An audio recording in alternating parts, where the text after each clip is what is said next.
So I've thought about this video many times, and I've recorded this video 3 times in fact, and I deleted each of those 3 videos because I just simply, my opinions keep changing about the new iPad, as you see right there.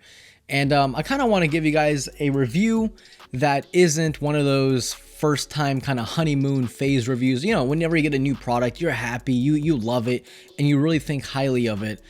That's not a review in my opinion.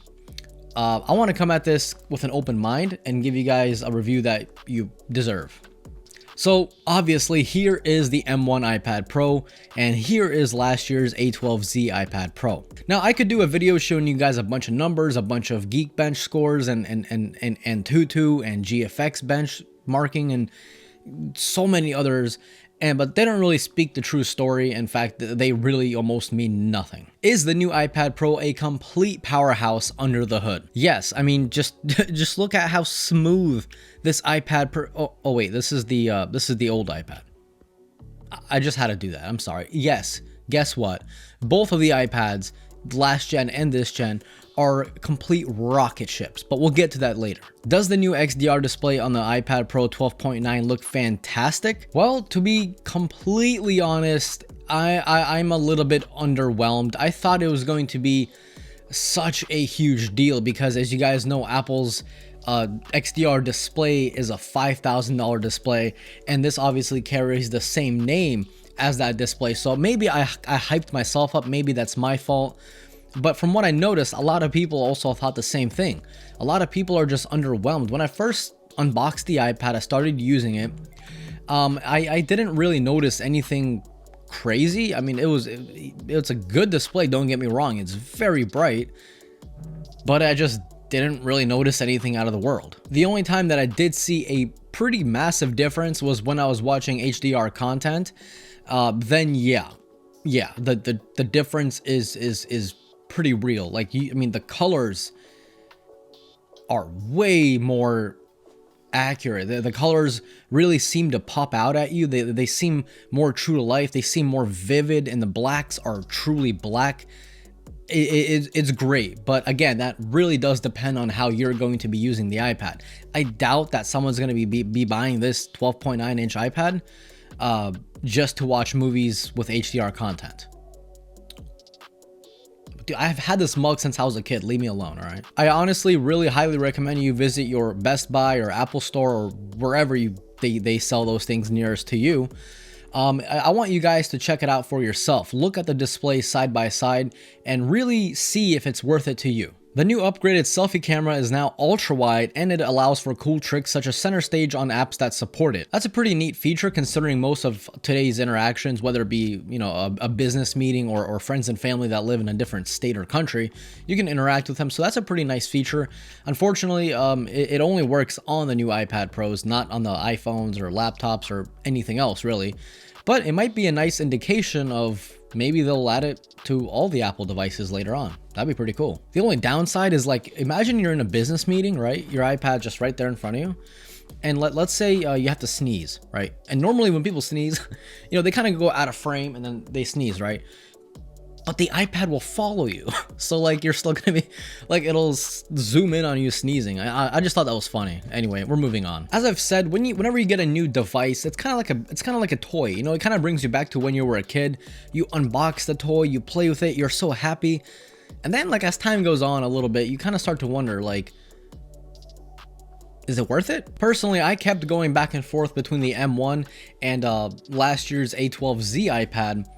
And the more I went back and forth between them, the more I noticed that you're not really noticing the difference as you probably would have thought you would, if that makes sense. Don't be tricked by marketing. The M1 iPad is a monster. Like, even the A12Z is already so powerful that it puts other tablets to absolute shame. Absolute shame. The M1 iPad, oh my god, it like doubles and triples it. So it is the best tablet in the world, 100%. But it's limited by iPad OS. Now, even though the new MacBook Pro has a Thunderbolt connection, which allows for transfer speeds up to 40 gigabits a second. That doesn't mean it'll work with every accessory. For example, I have an external external SSD that the iPad just doesn't read it at all. I plug that same SSD into my M1 MacBook Air, it reads it just fine. So again, iOS is very limiting, or iPad OS, same thing. There are a lot of people talking and thinking, including me, that pro level apps are coming to the iPad. Maybe. Well, we don't really know. I mean, this thing has 16 gigs of RAM in it. Okay, 16 gigabytes of RAM. Usually Apple increases RAM by 1 or 2 tops. This thing increased RAM by 10 gigabytes. I was gonna say gigabits. Gigabytes. All right, this iPad over here has 6 gigs of RAM, right?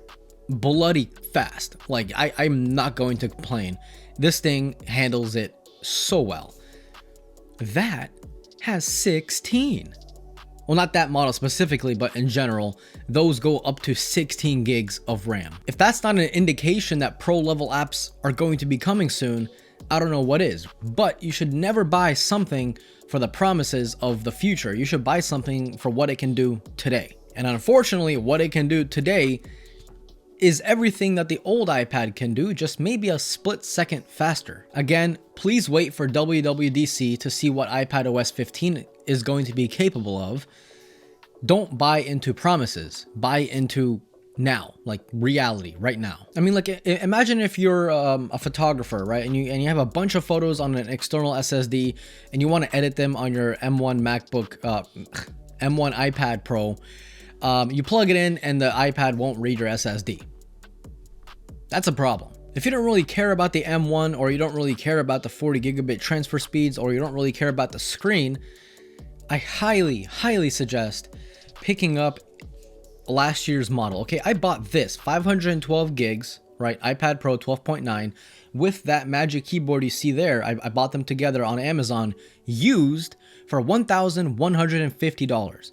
That is a steal. And honestly, this thing looks brand new. Like, if you didn't tell me this was used, I would have thought it was brand new. Meanwhile, with the new setup, the 512 gigabyte iPad Pro that I have here, with the brand new Magic Keyboard, let's just pretend this keyboard I bought with the new iPad, it is going to cost you $1,750 before tax. You, for yourself, have to decide if the extra $600 for the whole setup is worth it. That's not even counting if you want to buy the pen. Now, battery life is basically the same as last year's model. The new iPad does have a slightly bigger battery, but that's kind of counteracted by more RAM, faster processor, brighter screen, and that kind of equals it out. So basically, you're going to be having the same exact battery life as last year's model. So this is where I have to be honest, because iPads are expensive, right? That is expensive. Oh my God.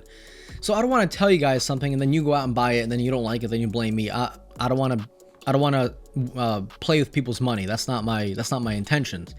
So maybe get the MacBook Air. You know, maybe. I mean, I'm looking at the specs side by side right now and they're basically the same. They both have M1. They both have up to 16 gigs of RAM and they both have up to 2 terabytes of storage. Hey, iPad, why'd you turn off? Come on, bro. There we go. We're good. We're back in the game. The 1 terabyte 16 gig M1 MacBook Air that I have right in front of me is $1,649. And the same spec iPad Pro, $1,800. Oh, and that's not even counting the $350 keyboard that you guys might want to get, because it kind of makes the whole experience that much better. So you're looking at over $2,000. Meanwhile, the same spec MacBook Air is $1,600. I mean, come on, guys.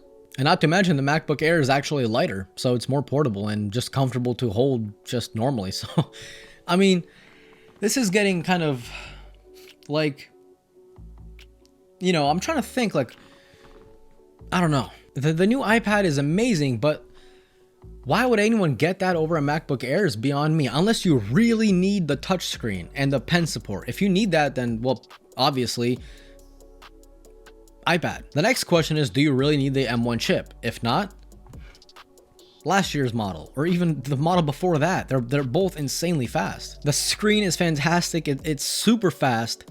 skip it for now. Wait until WWDC. This is not a $500 purchase. This is close to $2,000. And again, wait. If what you see at WWDC looks good to you and it works for you, buy it. If not, then just save yourself the money, get last year's model, or maybe just get the MacBook Air, which will work with basically any SSD out there. It will work for you. It's a true desktop computer. Well, I mean, running a desktop OS, I should say. And it just does everything you would expect a computer to do. And that's basically it. That's all I kind of wanted to say.